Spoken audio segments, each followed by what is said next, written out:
Welcome to the Podcast Discovery Show, the podcast that's about other podcasts, where every single week we have a book club style discussion about a show that we recommended last week. And at the end of the episode, we're going to recommend a brand new show, and we want you to go check it out. And then we're going to talk about that one next week.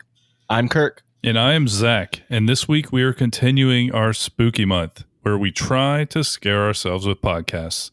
And we are listening to and discussing Let's Not Meet in the episode, season 1, episode 8, called Attic. Yeah, so I've actually listened to this show for maybe a year and a half now. I will say I don't listen to spooky podcasts all the time. I do save it for this time of year. Like I just do. I don't know. It's just in my head. It's just a thing that I do. And I'm not a big true crime guy. I like this kind of stuff even more. You know, just I like urban legends or like astonishing legends, like that show we've talked about before. Mm-hmm. That's a good one. And stuff like that. I like that kind of stuff. Or Spooked. Oh God, the narrative podcasts get me so good. But it's a scary narrative podcast. Scarative. There you go. But this show is one that I've wanted to talk about, but I wanted to wait for spooky season to be able to talk about it. It's hosted by Andrew Tate. It's a great indie podcast, just like us. And I really like his, I will say this, I've listened to a lot of podcasts like this, and it's really difficult to not get in like a weird rhythm when you're reading something like that. Yeah, definitely is. I found one where I really like the guy's voice and he's telling a story, but there was this cadence to it and I just couldn't. It takes me out of the immersion so bad. Yeah, I could see that. No, I think that is one of the things that after listening to a billion podcasts, you start to pick up on like the little details. And so, yeah, having somebody that you enjoy how they present a story and you aren't taken out of the immersion by how they're reading it. And some of the small stuff like kind of the sound design and just some of the small elements people will put into a show really do end up kind of mattering. And I feel like that is something that since that's what we try and do for our shows, just listen to shows, you do start to pick up on that. And I feel like it's the same with like audiobooks and stuff too, where sometimes you'll have a reader who just, it doesn't click with you and then you have a hard time hearing it. And yeah, this show is not anything like that. No, I like Andrew's voice, and he had a special guest on this episode. Her name is Sapphire. She has a YouTube channel and a podcast called, what is it? Something Scary? I think so. Is the name of, at least that's the name of her podcast. I think she has like different named stuff on YouTube, but she was really good at storytelling too. Like, yeah, that's why I picked this one, because I actually had reached out to him on Twitter. I'm like, hey, what's your scariest episode? And he kind of pushed it off to his fans. I'm not gonna lie. He's like, hey guys, what do you think is the scariest one? And they put a bunch of theirs, and I listened to a lot of them. And I found this one, and I'm like, I like that there's two narrators for one. So you get, you get that little bit of a, break in between, and you get the female voice and the male voice. I really like that. And then I like the stories. These are pretty good stories. Mm-hmm. Now, I didn't know until listening to this show for a while that Let's Not Meet was a subreddit. I didn't know that's what it was. I didn't know that's where it came from. Yeah, and I think they're fully embracing that, correct? I think they're like, I almost think like the title one for this is called Attic, and it's from a post called Invited into His Attic or whatever. I feel like I read it. Like I feel like I read it a long time ago. And it's weird because and we talked a little bit off mic about this, but it's cool to see that some of these subreddits have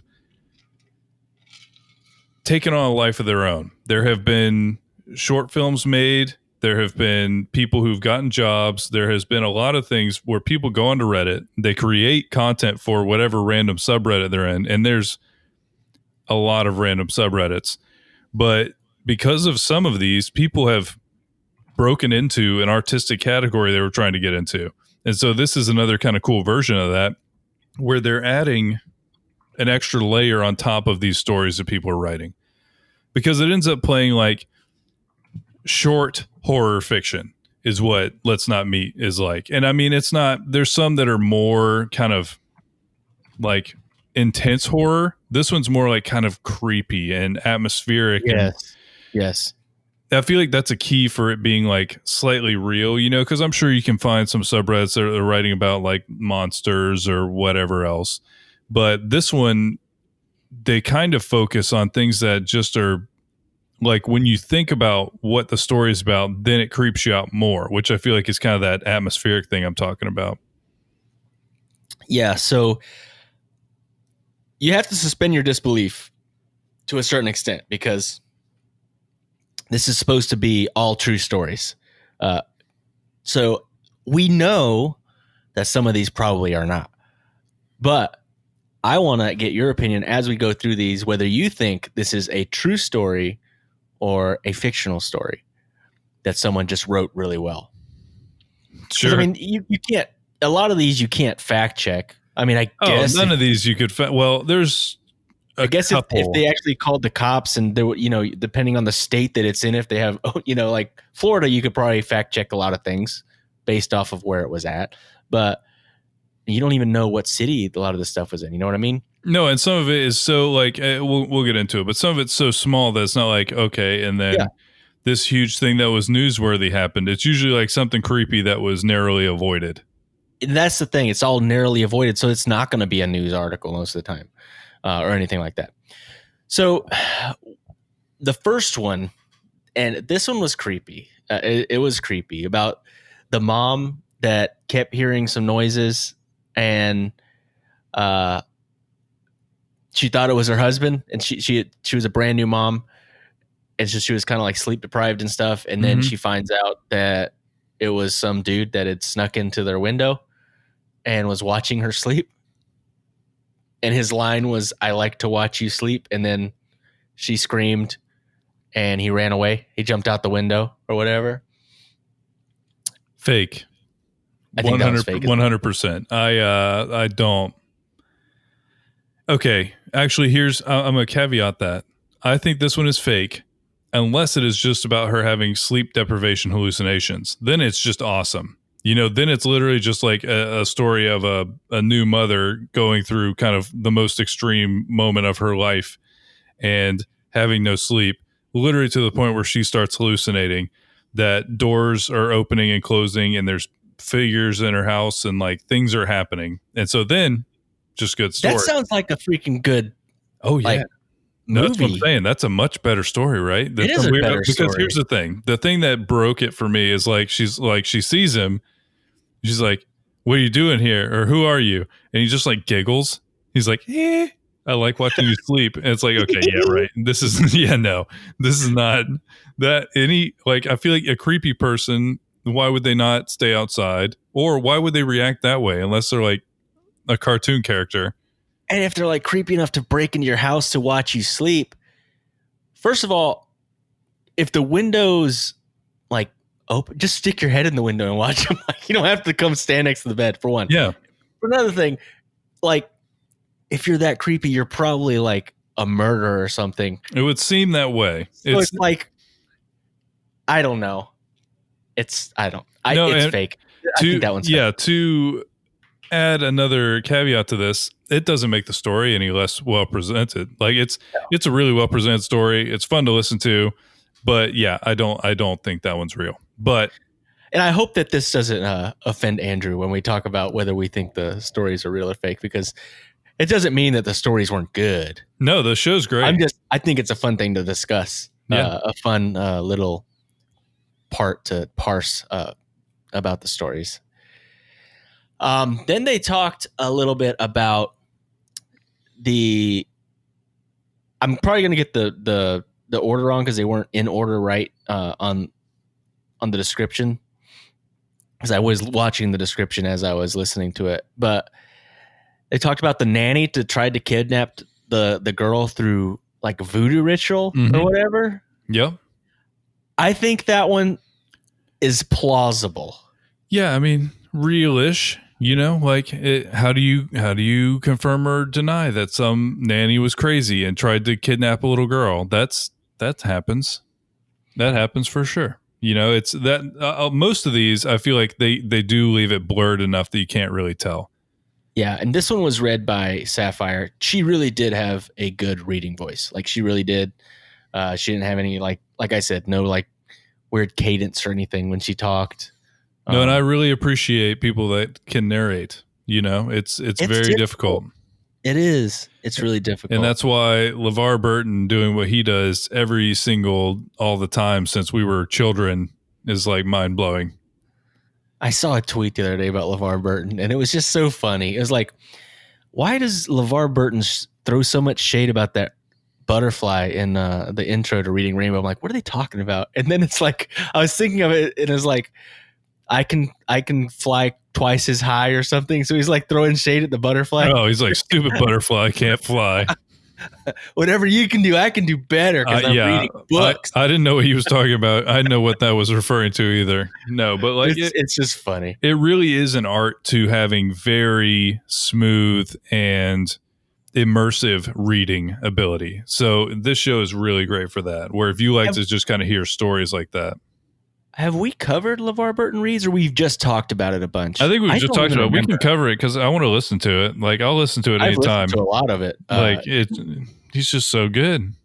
He's amazing. Well, the other day, or not the other day, a few months ago when COVID had first hit, he was live streaming every single day, reading kids' books for kids. No, he was live streaming twice a week. One day was for kids, and then one day he would read like a young adult novel for adults. Just because he wanted to. Just because that's LeVar Burton. The people that watched Reading Rainbow are now grown-ups. Mm-hmm. And so that was his, I don't know. It was great. It was great. Just because he's an amazing person. And then, okay, this one is creepy. I think this one's real. This is just my opinion. This one could totally be real. The little girl that was real creepy in school and was saying that she was sisters with that other little girl. Mm-hmm. Her name was Ellie. The little girl's name was Ellie. And she said we were in the womb together. She's like, look, we have the same veins. You know why? Because we were in the womb together. And it was creepy. It was like a real like. There was a couple of these. Oh, it's literally the next one we're going to talk about. There's a couple of these that are directly about like, is someone crazy or not? You know, and that type of stuff. Honestly, that stuff is pretty. It gets me pretty good. Of like, not necessarily like I haven't been like scared with any like media really in a while. Like I don't count jump scares. I'm talking about where it sticks with you, where like. For the next day, you feel unsettled and like you don't really want to leave all the lights off in your house. Like actually scared, really scared. Not like something pops out and scares you. Yeah. So that's the same way with me. I don't think jump scares stick with me. They get me. They get me bad. I mean, like I will jump and scream and all that other stuff. Yeah, you do. But it's the atmospheric stuff that sticks with me. And then like, I feel scared alone at my own house with the lights off or something like that. Like The Shining. The Shining to me, it didn't have very many jump scares at all, but it was a scary movie. Yeah. It got me. That one got me. How it progresses to like being terrifying is amazing. And so actually I would probably get more long-term enjoyment out of a show like this, where it's kind of like a writing exercise. And people, you have that kind of, is it really happening? Like, is this a true story? And all of that would probably be better for me than like because I would guess that you could do great jump scares on a podcast audio drama too. I feel like because it's just plugged into people's ears. Like, yeah, I feel like you could jump scare people bad with that. I listened to a podcast, a scary podcast, I think yesterday, and it was called Full Body Chills. It's by the Crime Junkies lady, Ashley Flowers. Yeah. Yeah. And there was like a pivotal moment, you know, a climax of the story, and they played like a sound effect, and it scared the crap out of me. It scared me bad. Oh yeah. No, that's what I'm saying is I bet you could get a lot of jump scares in there, but I like this type of stuff better. And I like mythology and like all that, like folklore and stuff like that. I like stuff that's like creepier more so than like just jump scares. But yeah, so there was that one about essentially this crazy little girl, but then there was one about a family, and there was an old lady in the town, or I guess in their apartment complex, that would always see them. It would always apparently she would start cursing as soon as she saw the little boy, like the son. She'd just start going into a rant. And yeah, so this mom had 2 kids. Tyler, who was amazing and an angel and loved everybody, and everyone loved him, and he was the best thing. And she had Jacob. Did you notice that in the story? That she kind of was and then also Jacob. Multiple times that went on in the story. I was like, dang, this mom's got a favorite. Even at the end, she's like, and Tyler's 18 now, and he's still so good, and he's still such a great boy, and he hasn't changed at all, and everyone loves him. And Jacob's 19.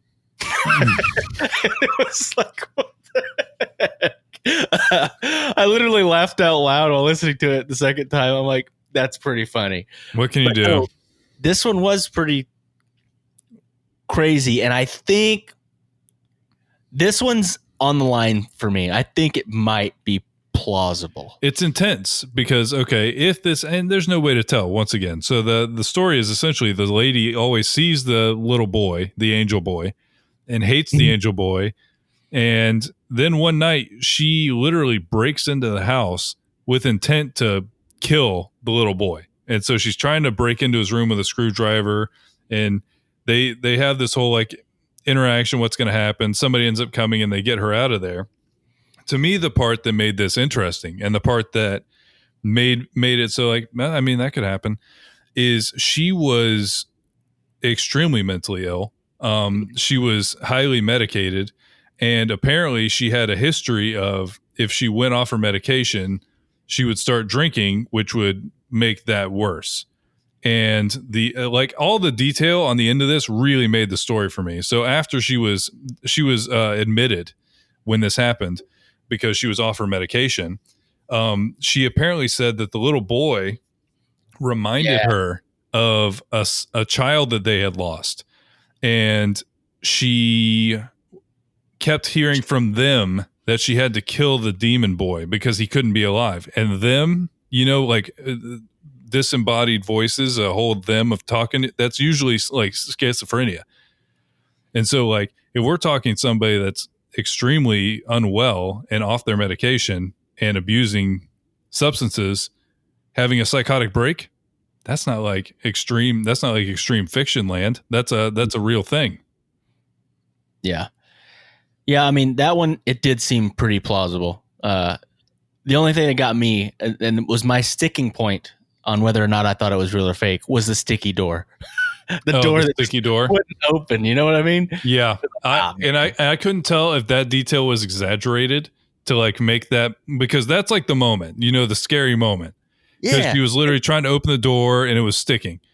But if it sticks once, okay, but it's not as exciting of a story. So I couldn't tell if that was embellished for the sake of the story, or if that was the because then at the end they added all that extra detail that really made it as you're hearing the rest of the detail throughout the story, you're hearing you're starting to get the picture of what's happening here, and it made it pretty cool.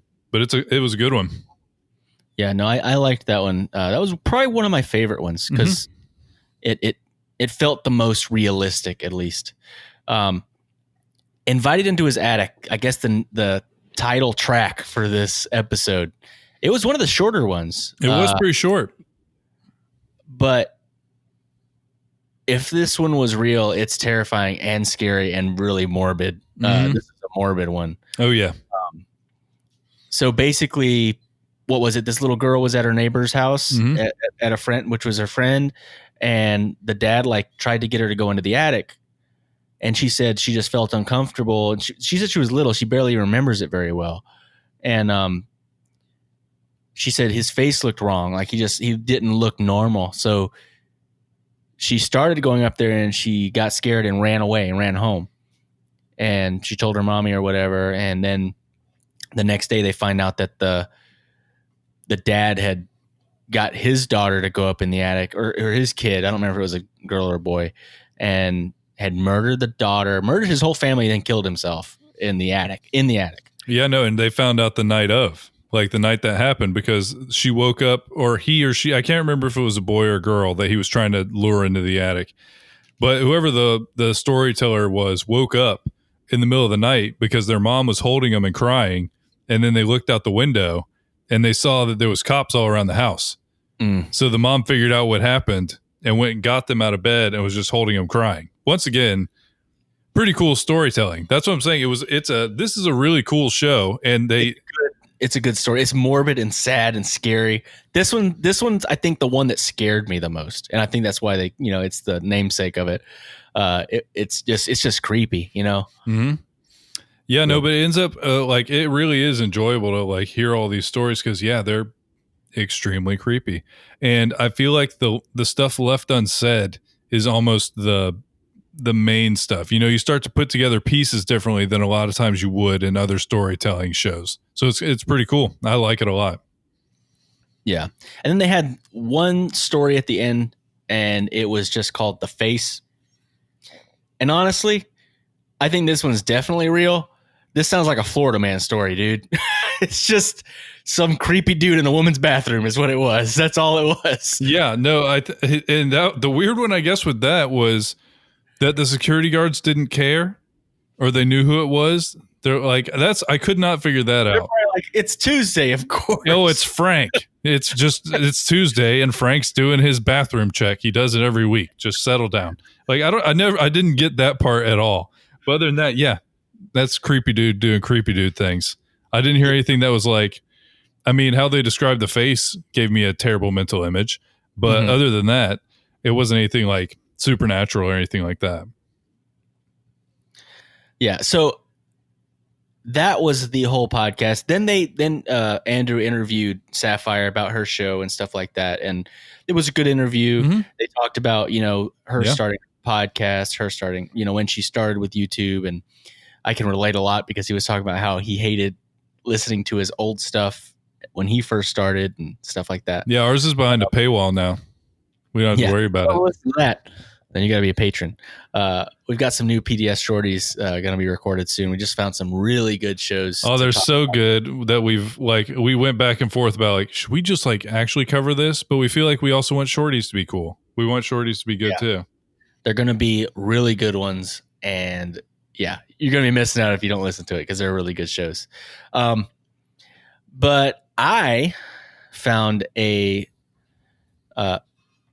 really cool and nice is not the word. It's very nice.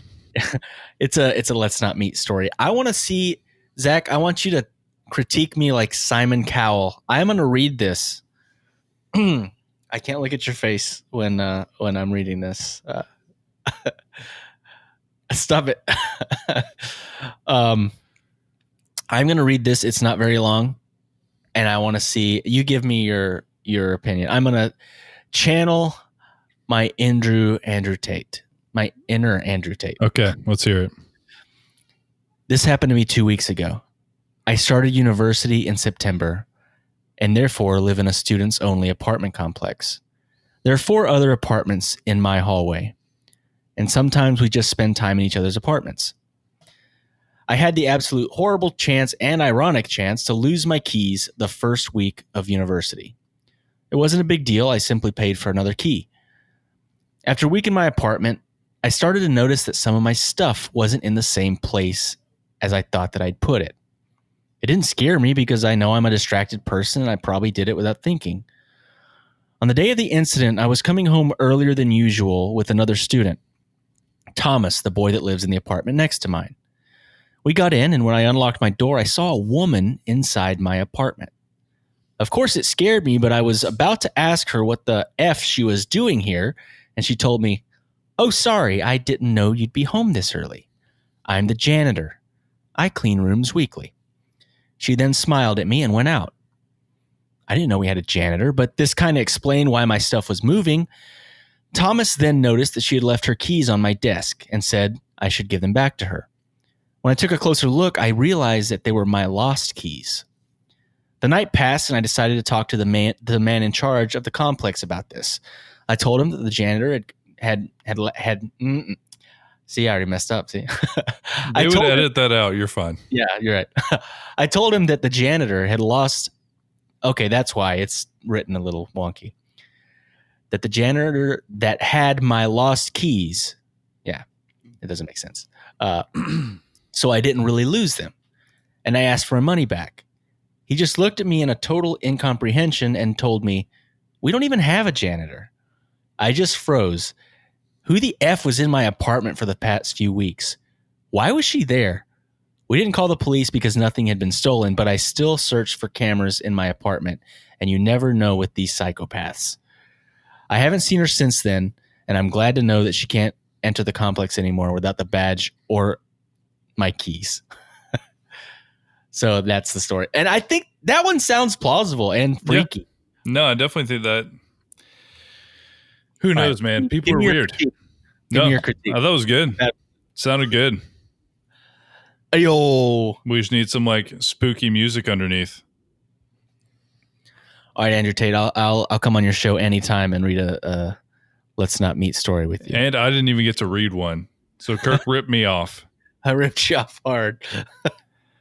I'm going to put out a bonus episode this week of me just reading one of these out of spite and vengeance. So no, it was a great. So I wanted to go with the creepy one this week, like one that's not like a ghost story or monster story, something more realistic on that end this time. But I am so excited, and to be honest, we're flying into this one a little bit blind because when we record this, it hasn't released yet. But I'm so excited about it. My best friend, Aaron Mankey, who I told how to make guacamole. I don't know if I've told you guys about that time that I met Aaron Mankey and I told him how to make guacamole. I'm kidding. I've told you guys a million times. We definitely talked to him a couple times. He's a nice guy. No, but he was super nice, super gracious. We have been able to meet him. But I really love all the work that he does. He puts a lot of thought into the work that he does. And he has a really good team behind him.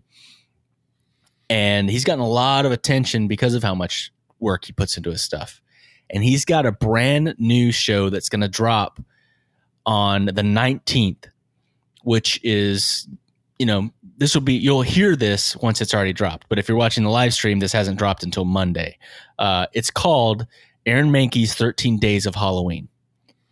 Yeah, so really, instead of our normal format, what we're going to do is we're going to go into this one with you. There's a new show out by the guy who made Lore, and we're all going to listen to it together. We don't know that we like this show, but odds are good. Yes, odds are pretty good. I'm going to read the synopsis real quick from Spotify. It's really short. Welcome to Hawthorne Manor. As our newest arrival, the caretaker himself, played by Keegan-Michael Key, nice, will be providing a daily tour and introduction to another guest. Please remember to wear headphones throughout your stay and make yourself at home. After all, this is it, a production of iHeartRadio, Blumhouse Television, and Grim and Mild from Aaron Mankey. And it's recorded in like this specific sound format that's supposed to be like amazing. But it's put together by Blumhouse is a big production company when it comes to horror stuff. Mm-hmm. Grim and Mild I've heard of. This one actually might scare you, man. It probably is going to. Like it sounds like they're going more all out into the horror side of this than I was thinking they would. I'm excited. So we're going to listen to the first 2 episodes because I don't know how long these are going to be because there's 1 episode per day for the 13 days leading up to Halloween. So we're going to listen to the first 2 episodes of 13 Days of Halloween, and we're going to talk about those next week. Sounds good. And I'm excited and a little bit scared. Yeah, no, it should be a fun time. And remember, there's always more to discover.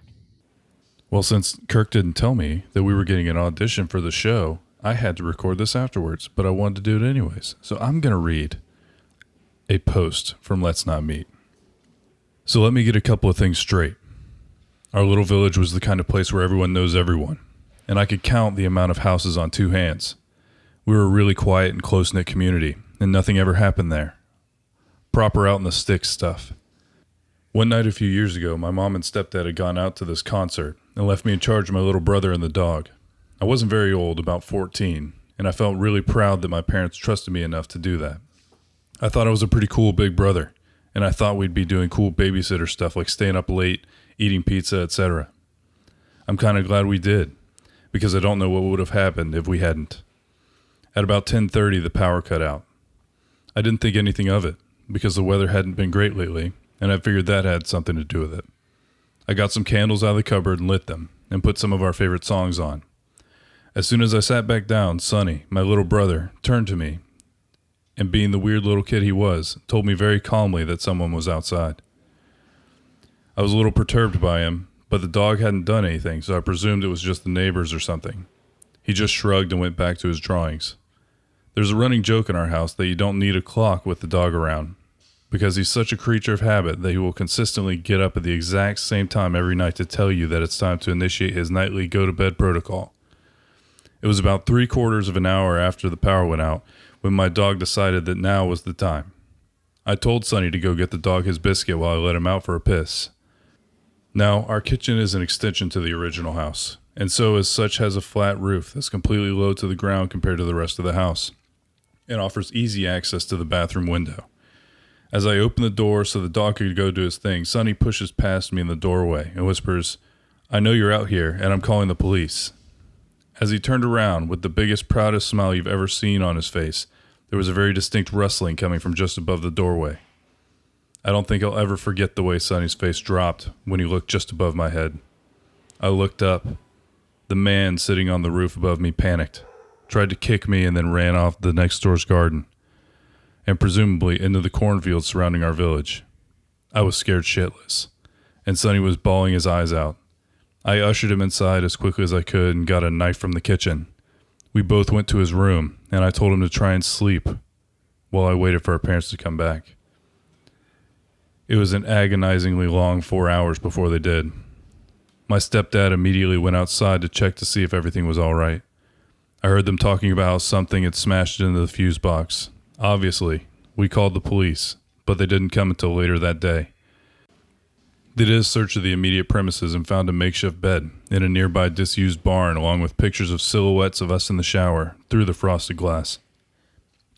I think it's pretty safe to say the whole experience definitely shook us up. We moved out as soon as we could, but I still shut curtains whenever I can, and I see shadows underneath every door I see. Sonny keeps quiet about it, but I'm not sure if that's just because his brain has cut it out or what. So yeah, weird kitchen roof stalker, let's not meet.